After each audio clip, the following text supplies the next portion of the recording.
E aí, pessoal? Tudo bem com vocês, galera? Saudade do oitavo ano. Logo, logo, fé em Deus, a gente vai estar junto aí, tendo nossas aulas presenciais. Por enquanto, vamos continuar nossa métrica, né, de estudo, né, através aí das videoaulas. Então, por favor, assistam todas as videoaulas, tá? Revisem, aproveita que vai estar gravado, dá uma olhadinha.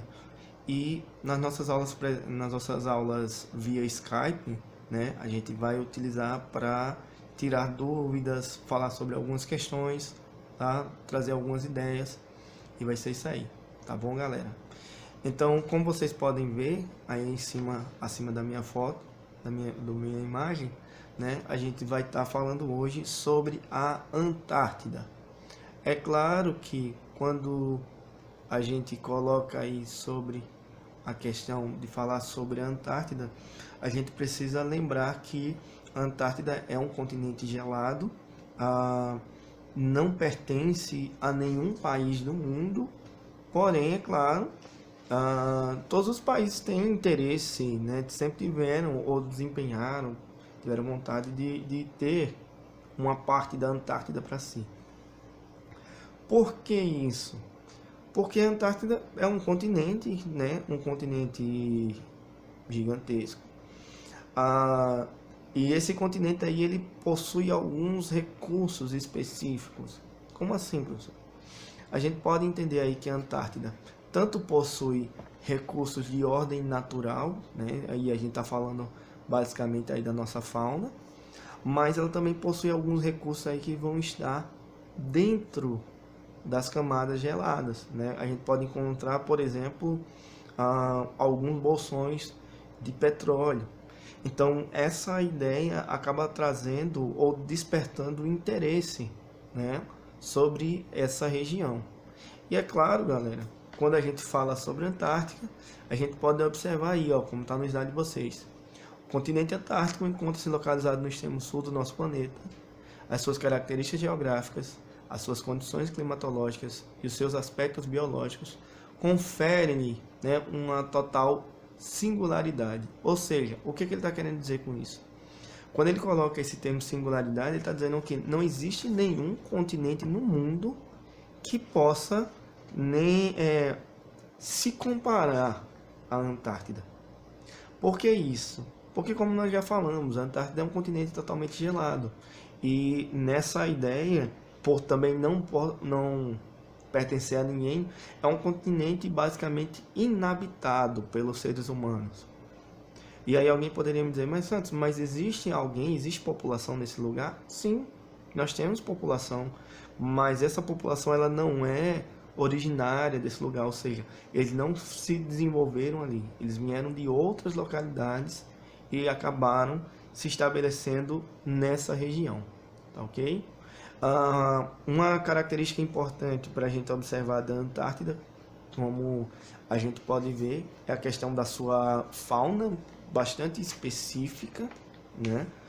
Algumas espécimes animais, de animais que a gente vai encontrar nessa região, sejam aí golfinhos, não sei se vocês conseguem perceber na imagem, né?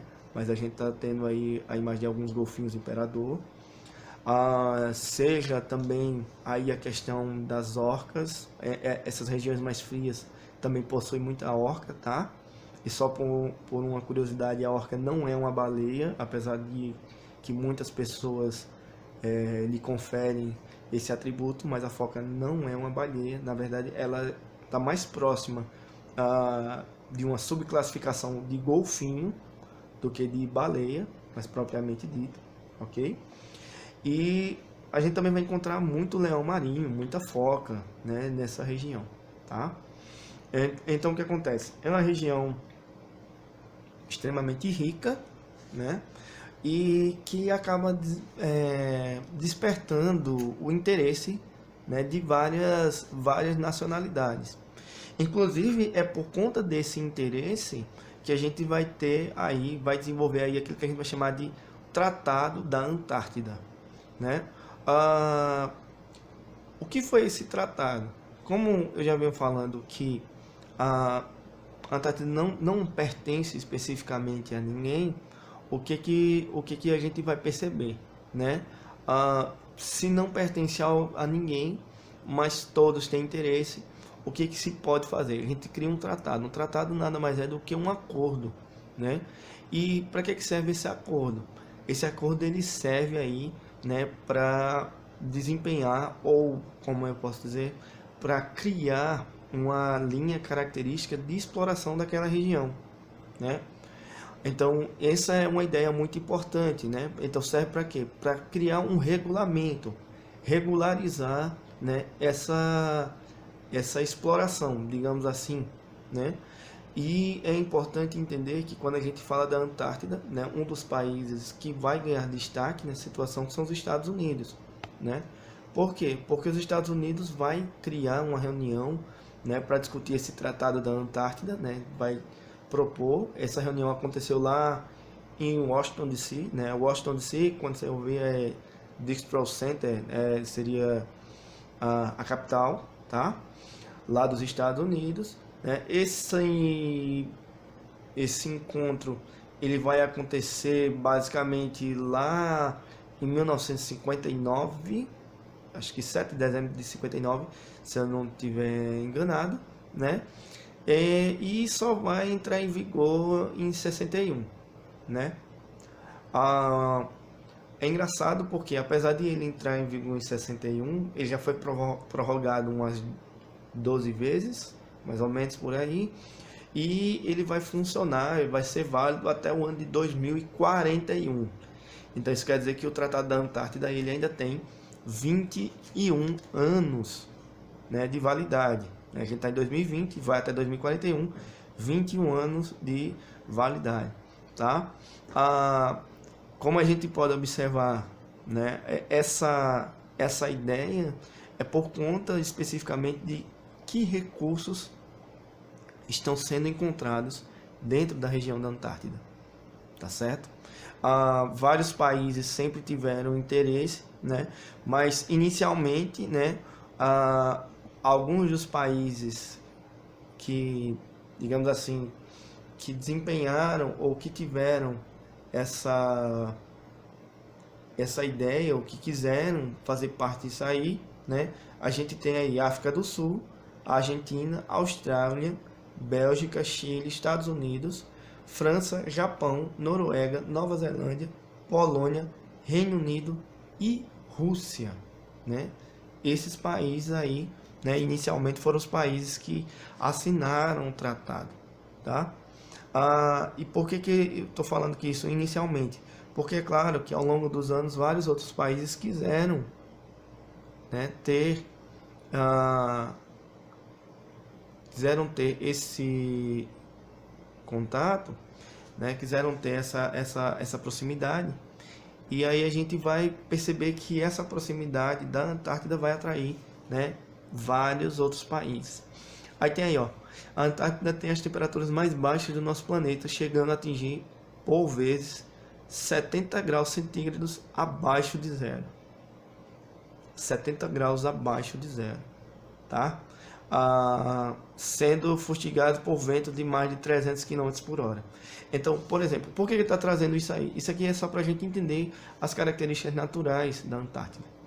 Porque além de você ter uma temperatura 70 graus abaixo de zero, ele ainda vai dizer o vento vai a mais de 300 km por hora.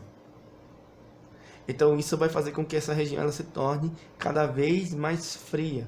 E aí ele continua dizendo, ó, contém 90% de todo o gelo do nosso planeta e é a maior reserva de água doce da Terra. Então vamos lá. Quando ele coloca essa situação e ele fala sobre essa questão de ser a maior reserva de água doce do nosso planeta, isso gera muita discussão ao longo dos anos. Por quê? Porque na verdade é um recurso muito rico, muito importante para o nosso planeta, principalmente porque em alguns países do continente europeu, por exemplo, basicamente não existe mais água potável, não, por exemplo, da forma que a gente encontra aqui no Brasil. Nosso país é muito rico, né, em recursos hídricos, recursos naturais como um todo, mas é muito rico principalmente aí na questão da água. Nós possuímos aí a maior bacia hidrográfica do planeta, que é a bacia do Rio Amazonas. Então o que acontece? Nessa ideia, o que a gente pode perceber é o seguinte, se ter 90% da água numa reserva vai gerar interesse. É claro que a gente não está falando aí sobre a questão de alguém ir na Antártida e retirar esse gelo e carregar para algum lugar, mas a gente está falando sobre uma área que tem um potencial muito grande ainda a ser explorado, que é o caso da Antártida, ok, gente? As camadas de gelo, como a gente pode perceber aí, elas duram muito tempo, inclusive nos períodos mais quentes, né? A gente acaba tendo alguns problemas, porque o nosso planeta ele tem sofrido um fenômeno chamado aquecimento global. O que é isso? O nosso planeta ele desenvolve uma temperatura normalmente, essa temperatura é responsável pela manutenção da vida do nosso planeta, manutenção da vida na Terra, mas quando essa temperatura ela ultrapassa o limite do natural, ela começa a gerar alguns problemas. No caso da Antártida, né, nós teríamos aí um derretimento das calotas polares, ou seja, teria o derretimento aí dessa área de gelo da Antártida. Isso, teoricamente, aumentaria o nível da água do mar, né, já que a gente tem uma quantidade muito grande de gelo, e também trariam vários outros problemas. Mas o que ocorre?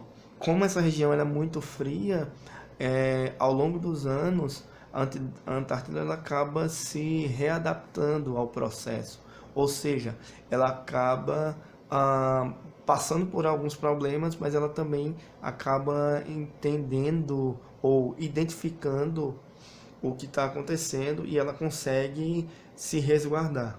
Então, por isso que a Antártida é um continente extremamente importante.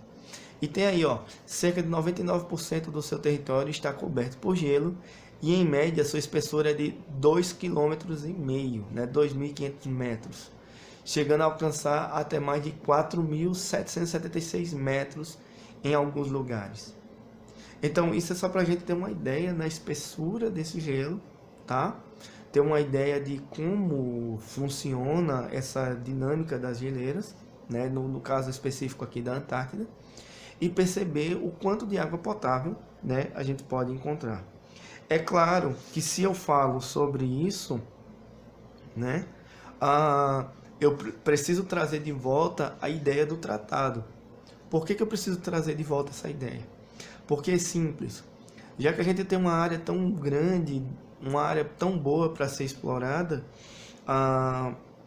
o tratado que foi criado, ele simplesmente cria uma ideia, né? O Tratado de 59, ele cria uma ideia para que a gente possa compreender que não podemos, né, até 2041,